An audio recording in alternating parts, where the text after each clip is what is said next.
Good morning. Happy New Year. Welcome to the CSLDallas Science of Mind class.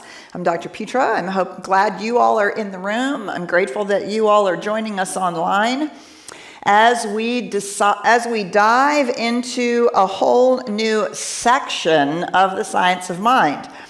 So that means that it's taken us 26 months to go through this first section, the whole part one, which is all theory. It's all about the nature of reality and what we understand to be true about the nature of reality and what that means about us, not just the macrocosm, but also the microcosm. So part two here begins the conversation about application. How do we live it? How do we apply it? What does that mean? And it starts where the New Thought movement started in the 1800s with physical healing. So we will find that as we move through this chapter that Ernest Holmes realized somewhere along the line that all the truths about how physical healing happens is equally as applicable to other areas of our life. And so it has a broader application. But the first place where we see it applied is in physical healing. And of course, this is drawn directly from the New Testament, the teachings of Jesus, and the miracle stories. Of course, we have healing miracle stories, and we have manifestation or demonstration healing stories. So we're going to get to those at some point, but it begins with a recognition of the fact that physical healing through mental and spiritual means is documented, is possible, it's something that we can do, it's something that we can apply, and it is not only an entrance into a life that works for us, but it also gives us the keys to how do we manifest or demonstrate or create other aspects or areas of our life. So, cleverly enough, the beginning of this chapter on spiritual mind healing starts, the very first chapter, the beginning of this section, starts with the power of thought. And he quotes a number of people, which is actually quite lovely, because Ernest Holmes he so embodied so much of this information that he would forget to tell you that it was a quote. He would forget to say who it was by. There'd be no, quotation marks around it, because he so embodied the information. And of course, over the thousands of years that this information has been taught, everybody picked it up from the person before them. And so we're not actually sure sort of who made the original statements. But I love that there are actually some identifiable quotes at the beginning. And so he starts out with that we can control our destiny. The very first line, it's taken humanity thousands of years to learn that it has the power to control its own destiny. But as I said, we're going to focus on healing to begin with. But these are the statements. From the Bible, we have an assurance, as a man thinketh in his heart, so is he. Also, really interesting to notice that the way that sentence is constructed, thinketh in his heart, which reminds us that it's clearly more than just, I'm going to think I'm healthy, I'm going to think I'm healthy, right? It's all about belief and embodiment, but it starts with the way in which we think about it. The old Greek philosophers understood something of the meaning of thought. What we expect, said Aristotle, that we find. What we wish, said Demosthenes, that we believe. And Shakespeare is credited with saying, there is nothing either good or bad, but thinking makes it so. And so the point here is these are all principles that are thousands of years old. There's nothing actually new about new thought. What's new is that we can have a new thought, that we can think about something differently. We can take it up differently. We can engage with it differently. We can build a new construct about how we understand the nature of reality, which is what we've spent the last 2 years on. And now the fact is we actually have to apply it, right? It's one thing to walk around and say, oh, it's so fun to talk about. It's another thing to actually use it and demonstrate it in our own lives. So, so that we have all this opportunity that he begins to talk about, all the ways in which we begin to see that this is the truth. And of course, we have lots of evidence from the scientific research, medical studies, that yes, the placebo effect is real, right? If you believe that you can get well, it makes a big, huge difference. There was massive cancer study done covering all kinds of cancer, wondering why some people got well and others didn't. Some people went into remission and others didn't. Factoring in everything, whatever kind of cancer they had, whatever kind of protocol they used, whether it was allopathic or alternative medicine, whatever it was. There was only one constant. And that was that those people who survived, who went into remission, who found their way through their experience of cancer, the one constant was they had a positive attitude and they expected to get well. That was the only constant they could find across this huge research study, right? Which reminds us the power of our thought. And again, we're going to underscore, remember that we've been talking about it for 2 years. By thought, we mean a movement in consciousness. Thought, intention, belief, feeling, embodiment, sort of all wrapped up in one.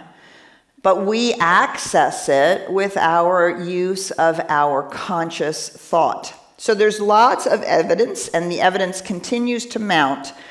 And for those of you who are devotees of Joe Dispenza and Greg Braden, right? There's so much wonderful documentation. Terry McBride, there's so much wonderful documentation of actual people who talk about their experience in all of this and using this practice for physical healing.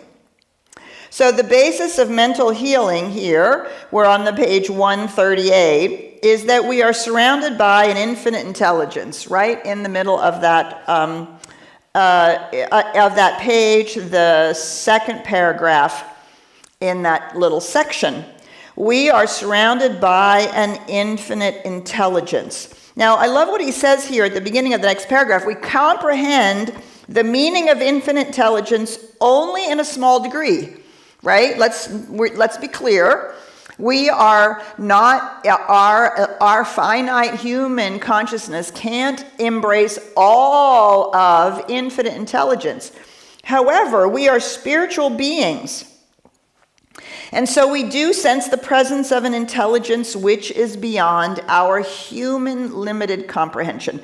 And this is why our spiritual practices of meditation, walking in the woods and seeing that larger life really helps us open up to what's actually going on. And there is something within us that can sense it, experience it, and begin to grab a hold of it. So this intelligence is the cause of everything. Everything that has been and is that out of which must unfold everything that is to be.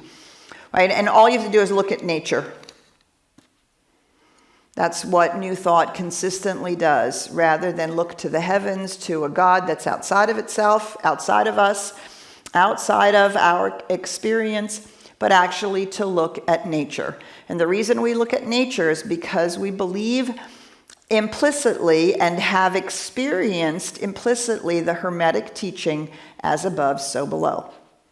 That the physical creation is an expression of the infinite absolute reality. And so, if that's the case, we ought to be able to study so below and extrapolate from it as above. And if nature works in a lawful manner, if things progress in an evolutionary process, if everything, including death and destruction, all are advents of more life, then we can understand that this is a reflection of a spiritual truth. And nature operates in an orderly manner. Things operate the way that they are operating. They don't all of a sudden do something entirely different, right? Waterfalls don't all of a sudden fall upwards, right? They don't, because that would be against the law of gravity. Now, we can make them do that, but then we are manipulating the laws. We're using other laws. We're using other things to do that. And so the idea that this world operates, creation, it operates in some identifiably lawful manner, and that when we understand the laws, we can use them. Law of electricity, law of thermodynamics, law of aerodynamics, all of the laws of gravity, even the new things we're learning about the quantum fields still works in an orderly manner. And so we extrapolate from that that's a representation of life itself, of this universality. And we ascribe the name intelligence to it, which I think is really fascinating. And that intelligence is not the same as our conscious intelligence, but it is the intelligence of a cell that knows how to take oxygen out of the bloodstream, knows how to be the kind of cell it's supposed to be, knows how to eliminate waste, and we can say it knows how to do that. We don't mean it's thinking, oh, I should do that now, right? It's not that it's self-aware, but there is an intelligence operating. And we can see that everywhere. The intelligence that causes a tree to fall, turn into humus, become this rich soil so that new trees can grow. And all the microorganisms that are a part of that death process are all in service to the next round of life, right? And so we call that intelligence, that there is an intelligence of all that is operating in all of this. And if that's the case, we too can access that. We can learn to understand it. We can learn to engage with it, just as we have engaged with the natural laws to heat our homes, light our homes, live stream, learn how to do all this technology, right? We can do it for our own experience. And so the last piece of this then is this section called the act of incarnation. The act of incarnation. So I want to underscore this first sentence. At our level of self-comprehension, we know and understand the nature of God. Too many people say, well, it's an infinite reality and it's so much beyond our comprehension, we can never know or understand God. This is not true, because we are made in the image and likeness of that. And we can learn. Will we comprehend the infinite nature of the one? Of course not. But we can, in fact, know and understand the spiritual laws and the spiritual reality to the level of our self-comprehension. Self-comprehension. The amount of ability that we have to comprehend our own spiritual nature is the amount of the infinite nature we can comprehend. Do you see? This is again why our spiritual practices are so important. Who am I? What am I? Do I understand myself to be made in the image and likeness of the one? Do I recognize that I'm a spiritual being, a spirit human, that I'm having this wonderful place in which to express, but that the ultimate truth of my being is that I'm a spiritual being? Right? It's that to the level of our self-comprehension, not to the level of how much we can regurgitate truths about the infinite. Do you see? And self-comprehension is more than self-understanding. Comprehension means that we get it, that we really get it. So the more work we can do to really get the nature of reality and really get who we are, the more of this we can embody. Right? And so this is why all of our classes and coming here and reading the book and doing sacred study and doing all of this and being in sanghas and coming to workshops, all of it is in service to this deeper experience of these truths, so that ultimately when push comes to shove, we can apply them, right? So that we can apply them. And the closest thing, the thing that's most at home for us, is our physicality.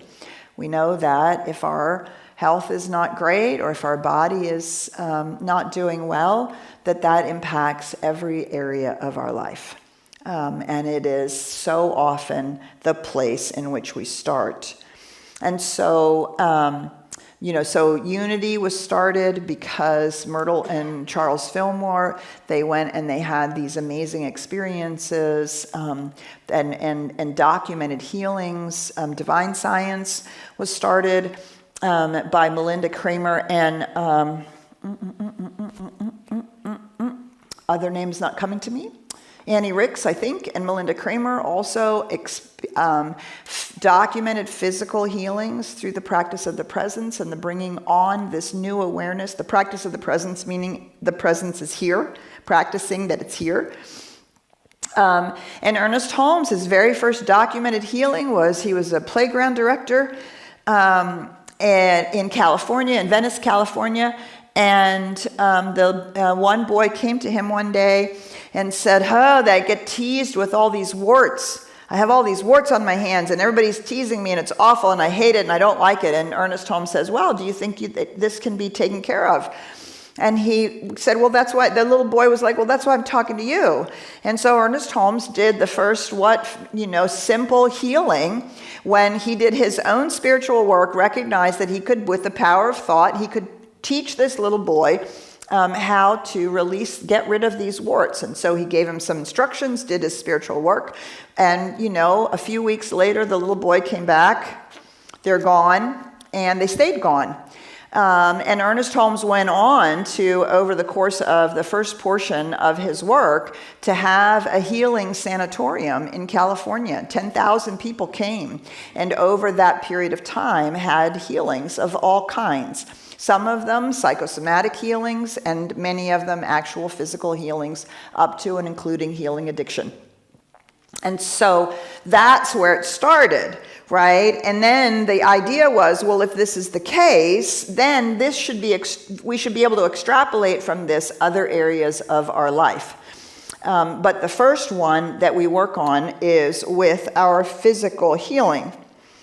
And so the idea is that we are then, as we talked about for the last couple of months, we reenact the nature of the divine. So this intelligence is incarnated in us as well. The absolute opportunity to create is also incarnated as the very life that we have. And so we want to move into that place where we recognize that our mind and the one mind is the same mind, and that this intelligence is accessible to us, and that we can use it. So over time, we'll talk about the creative process, and we'll talk about all the ways that this can be applied. So this is the beginning of our section on spiritual mind healing. Part 2, spiritual mind healing. First division, ideation. How does spiritual mind healing actually work? A recognition of the power and the thought and purpose back of mental healing. So we're going to begin to now take all that theory that we talked about and lay the foundation for our ability to do this for ourselves and for our loved ones. All right, so we're going to stop there. And we're going to talk about it. So what question do you have? Where is the withhold where you go, I don't know about this. What about? Or perhaps you have a story. Maybe you have a story. I have a number of them. I'll tell you one of them here in a moment. But first, we're going to say good morning to Ryan and Richard. I see that Richard's beautiful system over here has multiplied. I feel like you have fabulous Christmas presents you're playing with over there. We now have 2 big cameras and all kinds of goodies. And Ryan is on our soundboard. I'm still alone over here with the same old equipment. Santa Claus did not hook me up. I can't. Thanks, Darlene. Well, and good morning to you, Dr. Petra, and I am grateful for the equipment that I do have because I know I appreciate and am grateful for everything right here, right now. Right here, right now, that's right. In its own perfect timing as it needs to. So this is an engaging conversation, and we love to hear from the folks here in the room, as well as everybody joining us all around the globe. And Prospero Año Nueve from Dallas to our friends down there in Mexico. Yay. As well, too. So we'd love to hear from you. If you are here in the room, go ahead and raise your hand, like just don't care. No? Too early? All right. Not getting a reaction. They haven't had enough coffee, Ryan. I know. It's that getting back into the New Year thing, I know. And for all the folks here online, we'd love to hear from you. And on Zoom, I see we do have a hand raised. Great. But you can hit the raise your hand icon located down below under the more or the reactions tab. And from all the folks that are joining us all over the world on Facebook Live, we'd love to hear from you too. So go ahead and pitch your questions and comments into the chat, and we can bring that into the room as well. But let's get it started here with Brenda, who's joining us online. So Good morning, Brenda. Do you want to go ahead and unmute yourself and join us? Good morning, Dr. Petra and community. Yay. I have to be the first to raise my hand to say that if I can do it, anybody can do it. And for those who do or do not know my story, I've had multiple incredible healings, including neurologic dysfunction, since coming to Science of Mind. And I think the 2, probably 3 hardest things for me to get over. Number 1, my belief in unworthiness and disease. Yes. Number 2, my profound conviction in the science of medicine that I had been so deeply steeped in for 30 years as a doctor. And number 3, and ultimately this was the turning point, my willingness to allow and accept my recognition and my engagement. At that point it was with spirit. I am learning now it is as spirit, but at that time my willingness to even be open to receive. Yes. Beautiful. Brenda, and how lovely to be able to really identify the extraordinary work that you've done. And I've seen it, and I've watched it, and I've watched the healings, and to recognize when we say spiritual work, what Brenda has just lined out, that's what we mean. It's not just doing meditation in the morning. It's not just doing your spiritual mind treatment, although these things are incredibly important.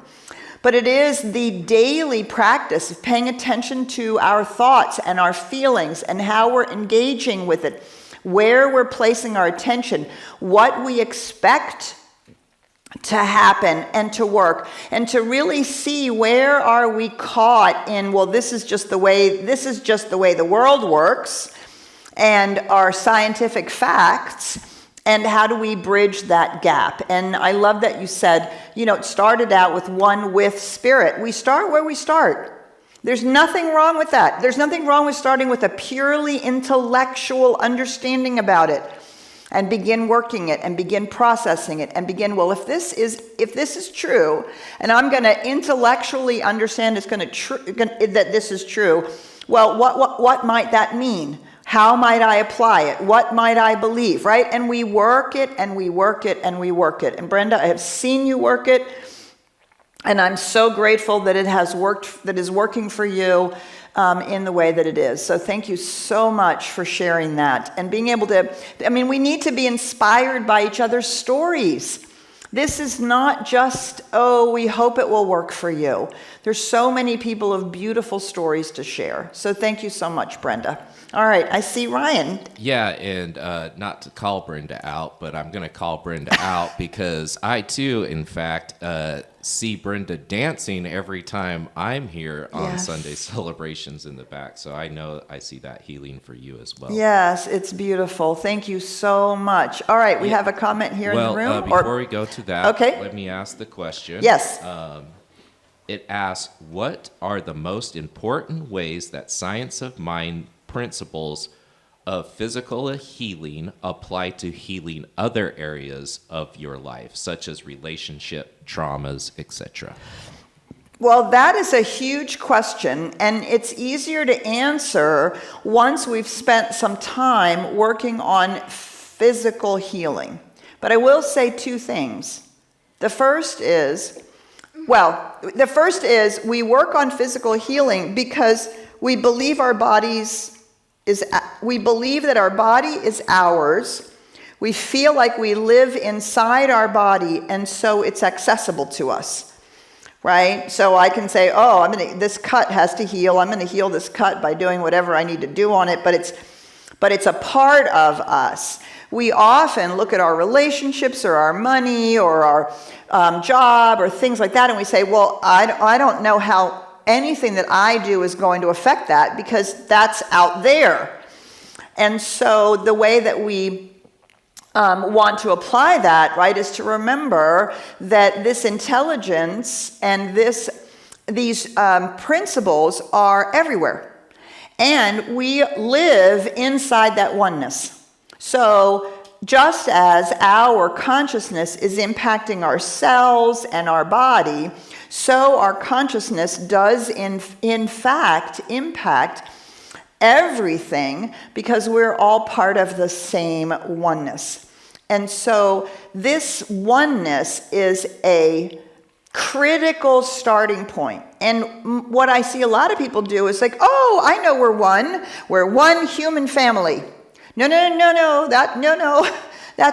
That is a minuscule portion of the oneness we're talking about. No, the oneness we're talking about is the oneness with intelligence, the oneness as life itself, the oneness with the nature of reality, the oneness as God as us, spirit as the totality, intelligence as the totality. Do you see this idea of oneness is infinitely bigger than, oh, well, I know we're all one. We're one human family. Yes, that is a human understanding of oneness, but our spiritual reality and our understanding and embodiment of oneness is so much larger. And that begins to give us access to, of course, the collective unconscious, the universal subjective mind, all of those things in which we are all living our lives, which allows us to engage with things that appear to be separate, appear to be outside of us, right? So those would be places to start, and we'll continue to extrapolate from the principles we're learning about spiritual mind healing. But we're going to really stick close to home right now on that. So let's get back to your question probably in a few weeks. All right, we have a comment here or a question. I'm Willie, and I had my first experience with personal healing when I was 13. And a hypnotist came to our school, and he asked for volunteers. And so, of course, the 8th grade volunteers, because they'll do anything. And so I volunteered, and I had warts all over my left hand, and I had my hands in my lap, and he could obviously see all those warts on my hand, and he said to me that I would forget about those warts, and 6 weeks after I forgot about them, that they would go away. And so every day I looked at my hand, and I looked at my hand, and those warts were still there. And what I realized was I wasn't doing my part. I wasn't forgetting. And then just miraculously one day I looked down and they were gone. And they were gone. And they were just gone and they never came back. Beautiful. Yes, I Yeah. love that.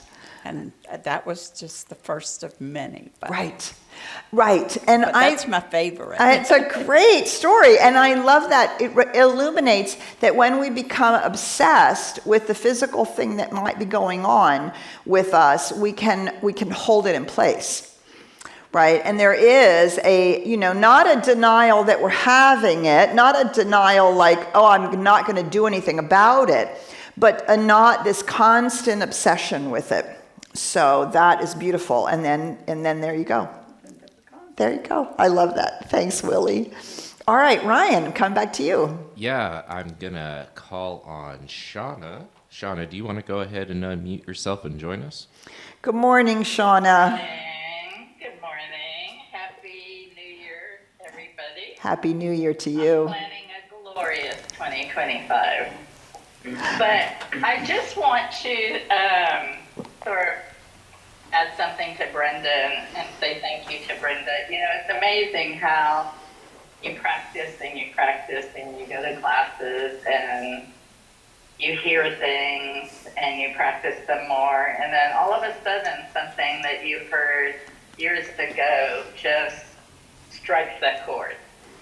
And for me, it just happened this past month. It's just so simple and so silly. And I had heard it so many times before, but no, for some reason, I just heard it differently this time. And it was what Brenda said. It can happen for me, it can happen for somebody else. And there's two areas in my life that I've been really, working since 2018. And I realized this December that I am surrounded by family and friends that have those two have created those two things in their life that I've been really treating for a long time. And so in December, I just started saying, it's sort of a daily mantra, right? And then I'll say my friends' names or my family name, if they can have this, so can I. Yes. If they can have this, so can I. And I don't know why, but it's just changed how I think. Wow. It's so simple. Yes. Like, I'm not different from them. Yes. There's no reason I can't have that same beautiful thing. I can have it too. Yes. I don't know but it's just removed this logjam inside of me. And it's the simplest thing, and I don't know why it took me till now to just have that thing click into place. But now that's what I do, and I believe it, and I know it's true, and I know that I'm in flow, and I just have to know it. Yes. Feel it. Yes. Blah, blah, blah. Anyway, Yes. I love that, Shauna. Thank you so much for sharing that. So a whole bunch of things that you said that are really important. One, this is why Science of Mind, you can learn the principles in a few hours. You can take a few classes and you can go, oh, I know the Science of Mind. Yes, absolutely. But the application, the living of it is a lifetime. And as our consciousness grows, things that we heard, we hear again in a new way. And then we hear it again in a new way. And each time there's something added or something deeper, or all of a sudden there's an opening that we hear something so simple, but we get it at a whole nother level. Right? And so that's what I tell people, just take a class. Doesn't matter what the class is, really. It doesn't matter. Just take it. Keep doing that work. So that's the first thing. The second thing is how lovely it is to recognize that there is inspiration when people are having demonstrations. There's inspiration for us. And often we use comparison to make ourselves less than. Well, they have it and I don't. And what's wrong with me? And why don't I have it? Right? And because we're coming from that less than place, that unworthy place, that place of comparison that is unhelpful. But this is why testimonials, people sharing their stories, if we can get over ourselves, can actually be inspiring. And we can see exactly that. If they can do it, so can I. And I love that. I actually remember doing exactly that same thing, I don't know, 20 years ago, 25 years ago.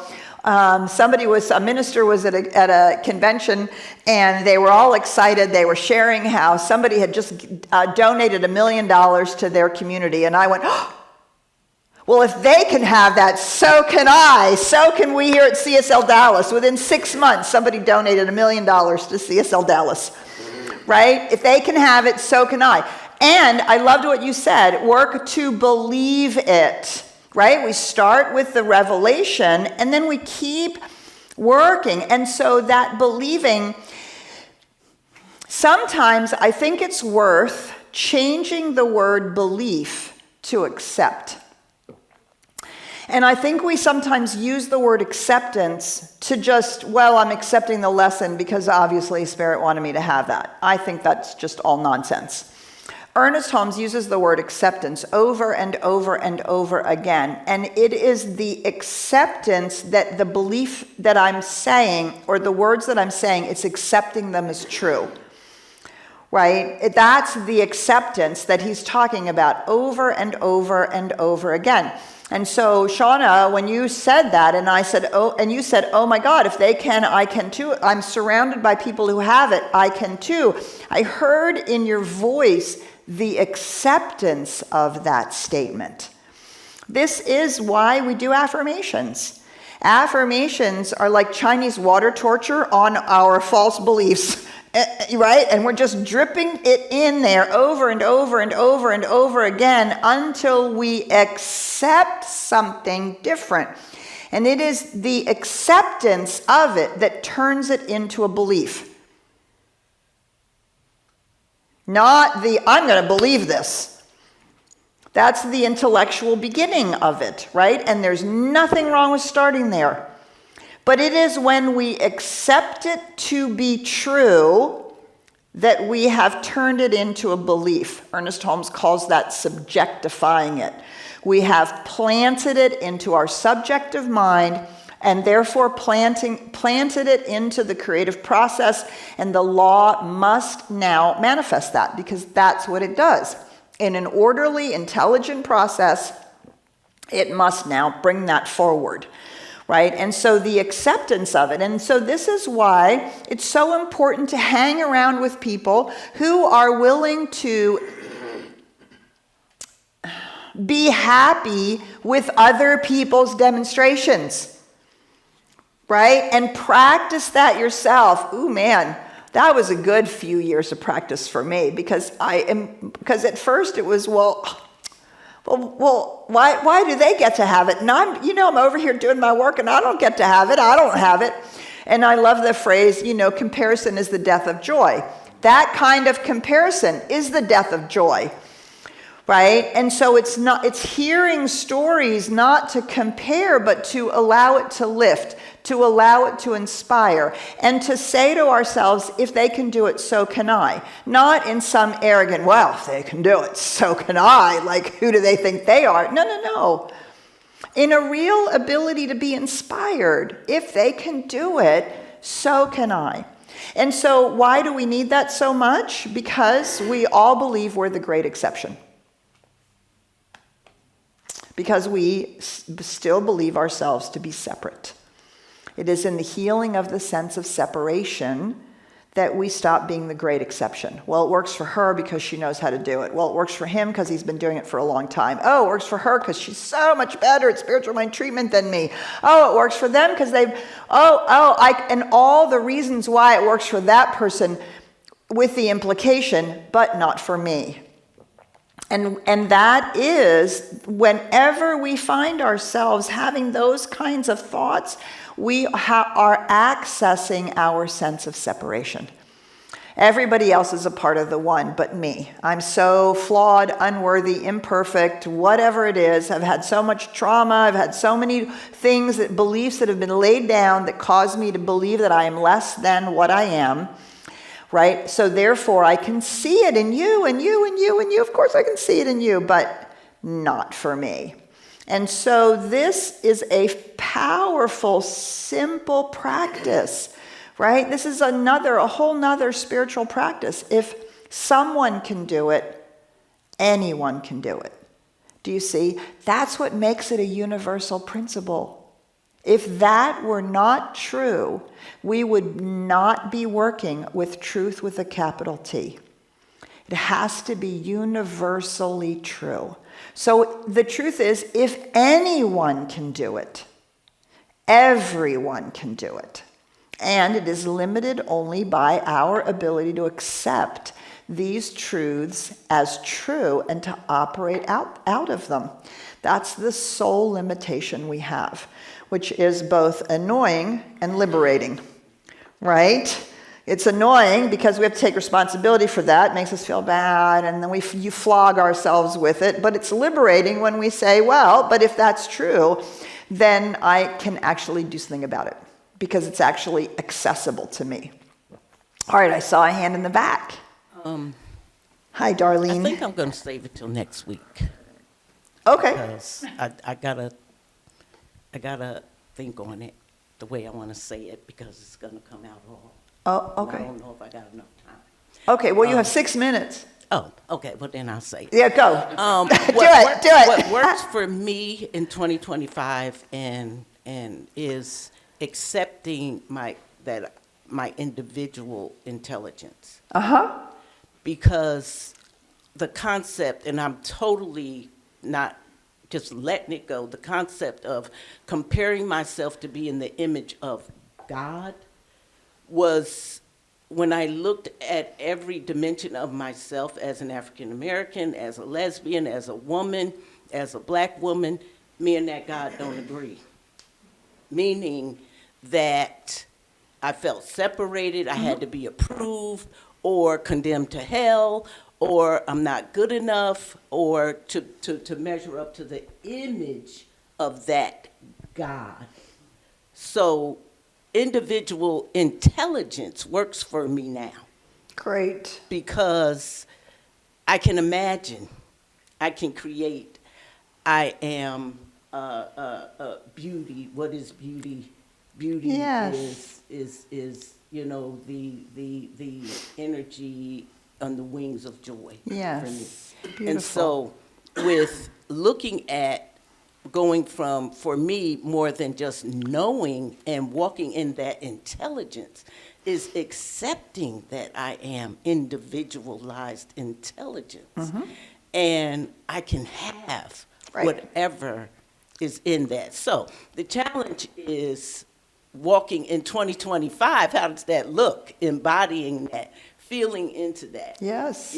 For me. And so I love that. Yeah, this Good is for good. you. This is a good chapter. Yes, excellent, excellent. So, and you've opened a lovely opportunity for me to say, this is why I do not like to use the word God. Because that God that you talk about is not the God I'm talking about. The God that we talk about in the science of mind is never that God that you just described. The problem is in our Judeo-Christian culture, when you hear the word God, and if you have spent any time in traditional communities, that is the image that the word God produces unconsciously. And if we don't unhook the word God from that image, then we're stuck with forever feeling like that we're not made in the image and likeness of that God, right? That's why I don't use that term. That's why we have really worked to take that term out of all of our language. We're stuck with it with Ernest Holmes, but you'll notice that sometimes when I'm reading the text, I change the word God to one. That's the one. That's the one. Because these words are so powerful. So Ernest Holmes, in the first 4 chapters of The Science of Mind, he has 129 or 132 different words that he uses for God, for the one. God means the circle in our teaching symbol. When we use the word God, we mean the wholeness, the oneness of it. And that the aspects of it that we see in our teaching symbol, the 3 aspects and the creative process, are all aspects of this one. And there is something really valuable about finding the word that opens up a new engagement with the infinite reality, with this divine infinite presence, the love and law, all of those things. I accessed it for years by using the word universe. I didn't want some guy in the sky. I didn't want to deal with any of that. Well, God isn't a guy in the sky. The problem is we still access that as the image because it's been so deeply embedded, both artistically and culturally and in the churches that we grew up in. And so we have to use other words. And I implore you, I beg of you, do the spiritual practice for an entire year. Don't use the word God in any of your spiritual practices. And ask yourself, is it intelligence? Is it the creative process? Is it the presence? Is it the love? Is it beauty? Is it joy? What is the aspect? Is it the creative soil that I have planted personally? And that creative soil has to say yes to me. Do you see, if we eliminate the word God, we are forced to change our mental construct of what we mean by these spiritual words. This could be the most important spiritual practice that you engage in. That and our self-talk, right? These are the 2 things. And so I love that you're using that word. And find other words. All of us should be finding these words that get us out from underneath a false image of what this nature of reality is. Because that God that you so beautifully described doesn't actually exist. There is no such thing as that. What we have to do is get out from underneath our training and train ourselves in a larger idea. And in an idea that has thousands of years of documentation and embodied experience to show us that it's true. So thank you, Darlene. All right, so I think we're coming to the end. Yes, we are coming to the end. And although I do sound like God over here and you can't see me, I am not. I'm just a mere mortal man with the essence of God within. That's right, a spirit human. I'm a spirit human, yes. And talking about a lot of these topics, I'm going to actually kind of spin it around a little bit because we have Change Your Thinking, Change Your Life, which is coming up on Monday. Yes. It's an online course, so anybody anywhere can do it. It's online with practitioner Carol Merlot, and it's a foundational course which actually goes over kind of the universal principles that are... Well, and mostly the application of them. Yeah. How do you live them, right? It's a really great class. Yeah, the title of the class really kind of sums up what you're going to get out of it. Right. And also on another side note, Dr. Petra has an amazing workshop here today happening at 1 p.m. Central Standard Time, and it's online and in person, so stick around for that.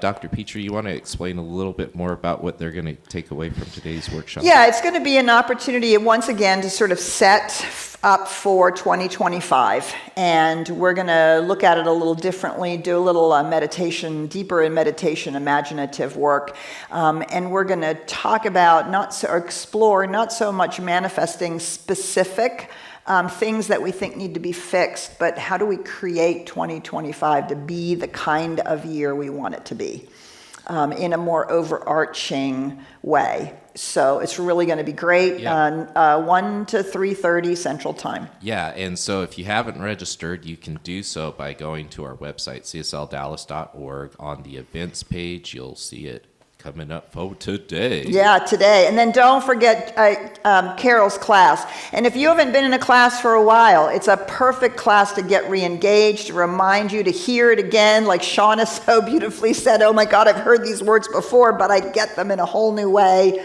Yeah. It's really great. And Carol's really good at the online classes. So. And the other thing about that, too, is it's 5 weeks. Yes. So each Monday, you're going to be coming back and diving in a little Yes. bit deeper Yes. with other people, too. So it's important to recognize that Yeah. because unlike our workshop, which is just a quick, super deep dive, the courses really give you some time to soak in on the principles and then come back for the next Yes, session. absolutely. Excellent. So I expect to see all of you in classes this year. All of you in classes, no exceptions.